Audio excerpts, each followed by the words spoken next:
Angelina Jolie is launching her own clothing and jewelry brand. Prince Harry and Meghan Markle and their disastrous chase from the paparazzi that happened to them in New York after an event that scared the crap out of them. Is it true that this couple is once again drawing attention to themselves and trying to ride out their resemblance to Lady Diana? Johnny Depp's brown smile at the premiere of his films at the Cannes Film Festival. And by the way, the Cannes Film Festival itself, in all the racy details. Megan Fox told Sports Illustrated about her complexes and problems with her own body perception. Yes, just imagine this woman has complexes. Beyonce and Jay-Z bought a house, and it's the most expensive house in the state of California and the second most expensive house in the United States. How about that? Apparently, Beyonce's tour is going really well. Hey everybody, enjoy yourselves, and I'm gonna show you. You know, when women like Megan Fox talk about how they too have issues with their perception of their appearance and that they too live with complexes, you think, my God, if you live with complexes like that, what about the rest of the people? And Megan actually touched on a very important topic when she did her interview for Sports Illustrated, because she was on the cover of Sports Illustrated for the first time, which is really weird because, well, Megan is just like a cover girl. It seemed like she should have been there a long time ago. So she said that when you look at a beautiful person, you immediately have this idea in your head that they must be really, really happy just because they look really nice. But the problem is that they have a body image or they have a distorted perception of themselves. That is, you're not aware of how you really see yourself, whether you're too fat or too skinny, for example. And in fact, conventionally, you have the figure of Megan Fox. This is just about the fact that you don't perceive yourself adequately, and this, unfortunately, is a very common problem in our society. For instance, we can look at somebody and think, wow, this person is so beautiful, and life should be so easy, but these people probably don't think of themselves that way. Megan also admitted to having a lifelong obsession with her body and her appearance, but she said that her upbringing or the environment she grew up in didn't cause it. It's just something that has always been in her, even from her earliest childhood. It definitely wasn't due to the environment, because I grew up in a very religious environment where bodies weren't even acknowledged. This isn't the first time Megan has talked about insecurity at all, by the way. In a joint interview from 2021, when she and Machine Gun Kelly were talking to GQ magazine, she said that she has a lot of these deep insecurities, plural.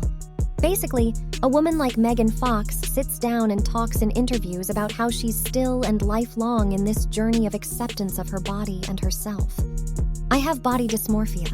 I never see myself the way other people see me, said during an interview for Sports Illustrated Glossy magazine. That's the journey Megan Fox has taken to love herself, and so far she hasn't reached any kind of endpoint. What are your thoughts and feelings about this? Are you upset? Maybe you've calmed down, realizing that even Megan Fox is even getting worked up about her looks? Or what? Write in the comments.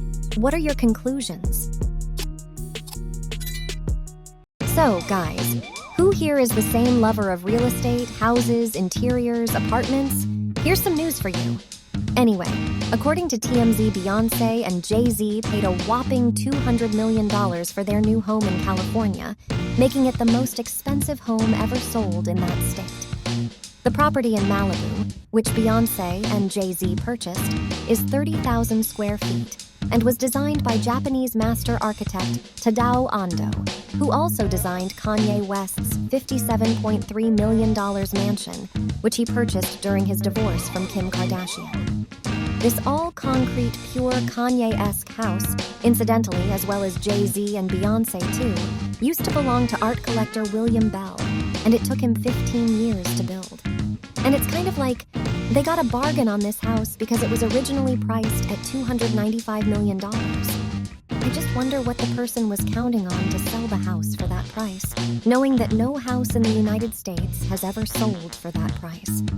Apparently, he was counting on being willing to make a discount, and he did. By the way, the internet community reacted to what was happening in two ways. Naturally, it always has its own opinion. One part of the audience was very happy for Beyonce and Jay-Z in the sense that they deserved it, and as if it's their money and they decide what to do with it. Yes, a very logical and simple thought, don't you agree? So, the other part of the audience called Beyonce and Jay-Z real capitalists, and this purchase of theirs people found excessive. No person in a normal society should have that much wealth. That's what people write, and many people like those comments. Here, write by the way, what do you think? I mean, is there really any injustice here? Is there something wrong in the fact that some people may own so much wealth? It's not like we have communism, but we're still asking these questions. It will be interesting to hear your opinion. Because my opinion is that they made their money. They didn't kill anyone. They didn't steal from anyone. So, how is it possible to judge from that point of view here? On the contrary, it's inspiring. What about you? Generally speaking, this couple has a very long list of their properties. Since 2014, they've only rented the most upscale properties, but they've rented because they couldn't find that perfect place for themselves. A couple of times, the right options have literally gone out from under their noses because someone outbid them. For example, the founder of Minecraft once outbid them on a house they wanted to buy.